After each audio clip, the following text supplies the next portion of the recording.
My wife told her divorce lawyer I was hiding assets in offshore accounts. The judge ordered a lifestyle audit. I said no problem. The audit revealed her undeclared OnlyFans income. The IRS Criminal Division took over from there. I, 35 male, sat in my lawyer's office reading the most insane divorce filing I'd ever seen. My wife, Bridget, 33, wasn't just asking for half. She was claiming I had substantial hidden assets in offshore accounts and was demanding 75% of everything plus lifetime alimony. She's alleging you have Cayman Islands accounts, my lawyer Harrison said. Also Swiss banks, cryptocurrency holdings, and shell companies. I actually laughed. I make $72,000 a year as a logistics coordinator. Where would I get offshore account money? That's what I told her lawyer. He says they have evidence. What evidence? They won't say, but they're pushing for a lifestyle audit. For those who don't know, a lifestyle audit is when the court brings in forensic accountants to examine every penny you've earned and spent. They go through everything: bank records, credit cards, tax returns, purchases, everything. Let them, I said. I've got nothing to hide. Harrison raised an eyebrow. These audits are invasive. They'll look at everything for both of you. Good. Maybe they can explain how Bridget affords $300 nail appointments on a part-time yoga instructor salary. The divorce had been coming for months. Bridget had gotten into wellness during COVID, became a yoga instructor, and started hanging out with what she called her manifest abundance circle. These women convinced her she was settling for mediocrity with me. She'd been dropping hints about my poverty mindset and how I was blocking her financial chakras. Or whatever. Then she served me papers claiming I was hiding wealth from her. The judge ordered the lifestyle audit. Both of us. No problem, I said in court. Bridget smirked at me. She really thought she had something. Narrator, she did not have something, but the auditors would definitely find something.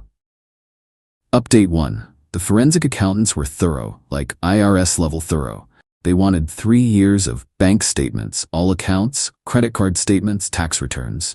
Receipts for major purchases, Venmo, PayPal, Cash App records, investment accounts, employer payment records. I handed everything over. My finances were boring: salary deposits, mortgage payments, groceries, the occasional video game. The most exotic thing they found was my $180 monthly payment for my truck. Bridget's lawyer, Garrett, kept pushing. My client knows he received large cash deposits. We demand a deeper investigation. The lead auditor, Ms. Kojima, was ice-cold professional. We've reviewed everything. There are no unusual deposits in Mr.'s accounts. He must have hidden accounts. Based on what evidence? Garrett pulled out printed screenshots. These purchases don't match his income. The evidence was a photo of me at a steakhouse, company dinner expensed, me wearing a decent suit, JCPenney, $200 on sale. A weekend trip to Vegas, won through a work raffle. Ms. Kojima wasn't impressed. None of this suggests hidden assets. But then she turned to Bridget. However, we need to discuss your finances, Mrs. Bridget. The smirk disappeared from Bridget's face. Your reported income is $18,000 annually from yoga instruction, yet you've spent $67,000 in the past year. The room went silent. That's from our joint savings, Bridget stammered. The joint account shows only $8,000 in withdrawals to your personal account. Where did the other $59,000 come from? Bridget went pale. I sold some things online. What things? There's no eBay account, no Poshmark, no Facebook Marketplace transactions. It was private sales. Ms. Kojima pulled out a paper. Is Yoga Goddess B familiar to you? I had no idea what that meant, but Bridget looked like she'd been punched. That's just my Instagram. It's also associated with an OnlyFans account generating substantial revenue. OnlyFans? My boring wife who complained about Victoria's Secret being too risque had an OnlyFans? It's not what you think, Bridget shouted at me. It's artistic yoga content. Miss Kojima continued coldly. According to payment processor records, this account has received $186,000 over the past 2 years. The room exploded. Harrison grabbed my arm to keep me seated. Garrett looked like he wanted to disappear. The court reporter's eyes were bulging. None of this income was reported on your tax returns, Ms. Kojima stated. That's when I understood. This wasn't just about divorce anymore. Update 2. Within 72 hours of the audit revelation, Bridget received a letter from the IRS Criminal Investigation Division. Not the regular IRS. The Criminal Investigation Division. These are the people with badges and guns who investigate tax fraud. Bridget showed up at my door at 11 p.m., crying hysterically. "This is your fault. My fault you hit $186,000 and didn't pay taxes. I didn't know I had to report it." "You didn't know you had to report $186,000? Her mom, Denise, was with her. This woman had the audacity to tell me a real man would protect his wife from this. She's divorcing me and accused me of hiding money in the Caymans. Well, if you'd been a better provider, she wouldn't have needed to do that work. That work? She told me she was teaching private yoga, which technically wasn't a complete lie. The OnlyFans was nude yoga and sensual stretching, but it was definitely not the wellness journey she'd been describing. The IRS agent assigned to her case, Agent Riggs, was exactly what you'd expect. Gray suit, no humor, just facts. Mrs. Bridget owes approximately $71,000 in back taxes, penalties and interest, he told her lawyer. But it got worse. Additionally, we've discovered she claimed fraudulent business deductions. Bridget had written off her entire apartment, claimed as a studio, all her clothes, costumes, vacations, content creation trips, meals with friends, business meetings, her car lease, transportation to shoots, none of it properly documented. Total fraudulent deductions, $94,000. This moves beyond civil penalties, Agent Riggs said. This is criminal tax fraud. The maximum penalty? 5 years in federal prison and $250,000 in fines. Bridget fainted, actually fainted. Update 3. While Bridget dealt with the IRS, more stuff came out. First, her manifest abundance circle abandoned her immediately. These women who'd been telling her to claim her worth and leave her low-value husband suddenly wouldn't return her calls.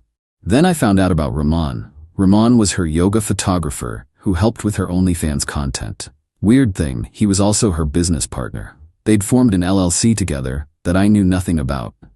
The divorce discovery process revealed the LLC owned equipment worth $30,000. They'd been planning to launch a premium site. Ramon and Bridget had a joint business checking account. That account showed transfers to another woman named Cynthia. Who was Cynthia? Ramon's actual girlfriend, who also had an OnlyFans that he was managing. This dude was running a whole operation and Bridget was just one of his clients. But here's the kicker. Ramon had been reporting everything to the IRS. Properly. With receipts. He threw Bridget completely under the bus to save himself. She insisted on handling her own taxes, he told investigators. I provided her with all the 1099s and documentation. What she did with them isn't my responsibility. He had emails proving it. Bridget had explicitly told him she would handle the tax stuff because she didn't want him knowing her total income. Why? Because she was hiding it from me for the divorce she'd been planning. Her lawyer Garrett dropped her case.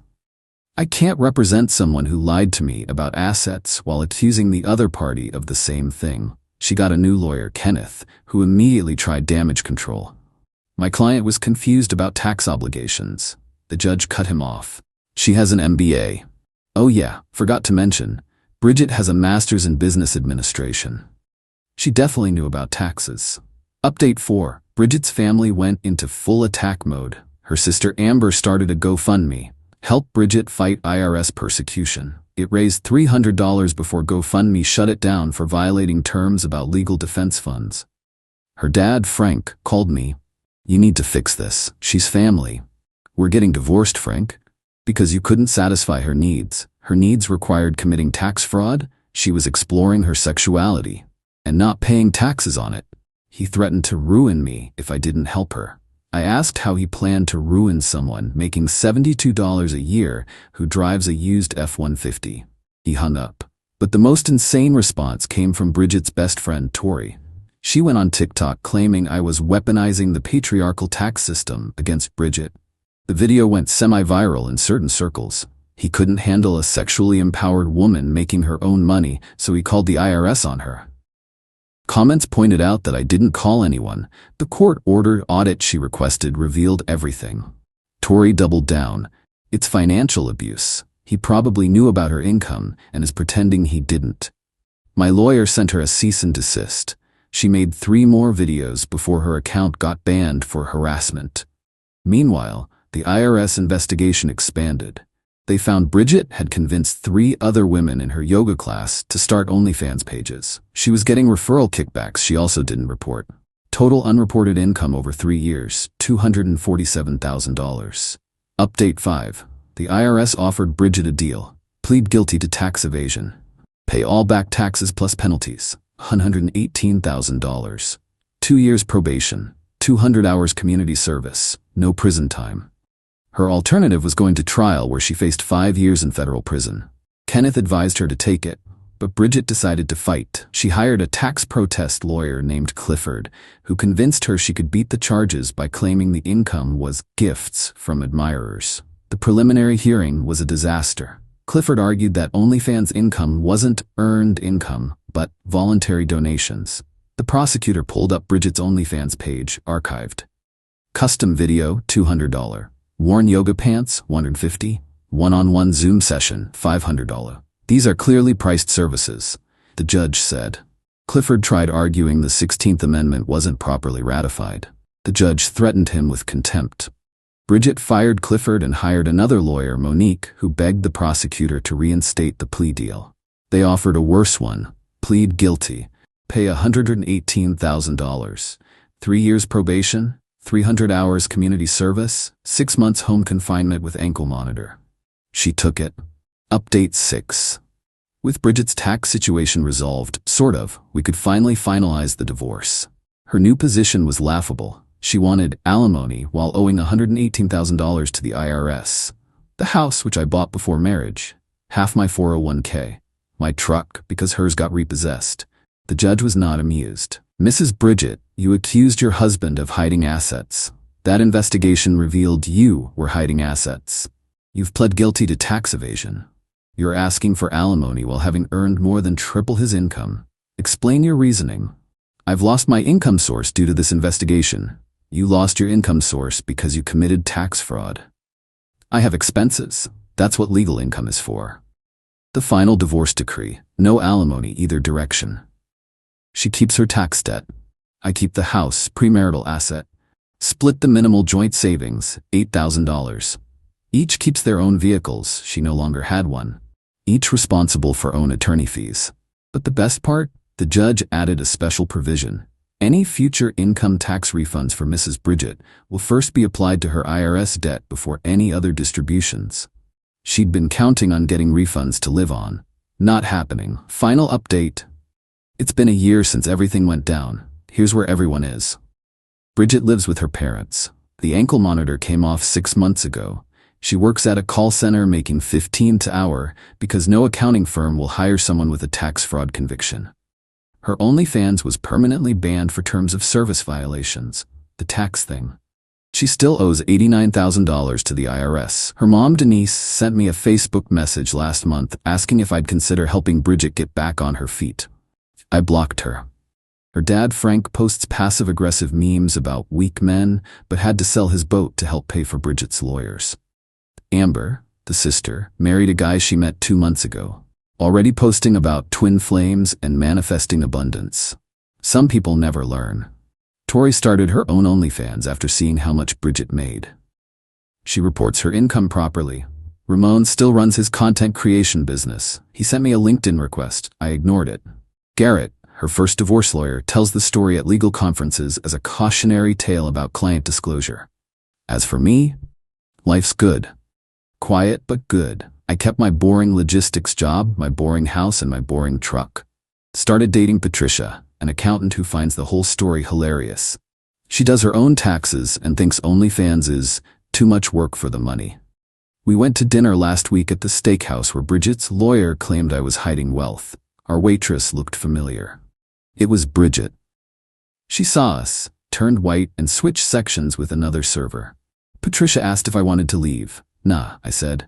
I hear the food's worth the price. We had a great meal. Left a standard 20% tip. Didn't make it weird. That's the thing about revenge. Sometimes the best kind is just living your normal, boring, tax-paying life while watching someone face the consequences of their own choices. Oh, And before anyone asks, yes, I got tested after finding out about the OnlyFans thing. All clean. Apparently, it really was just artistic yoga content. The only thing she spread was tax fraud. To everyone going through a divorce, always agree to the lifestyle audit if you have nothing to hide. You never know what they're hiding. And to anyone with an OnlyFans, pay your taxes. The IRS doesn't care about your content, but they definitely care about their cut. Edit, stop DMing asking for Bridget's old OnlyFans name. It's gone, and even if it wasn't, that's weird. Edit 2. To the 3 people saying, I should have helped her with the IRS, she literally accused me of federal crimes while committing actual federal crimes. No. Edit 3.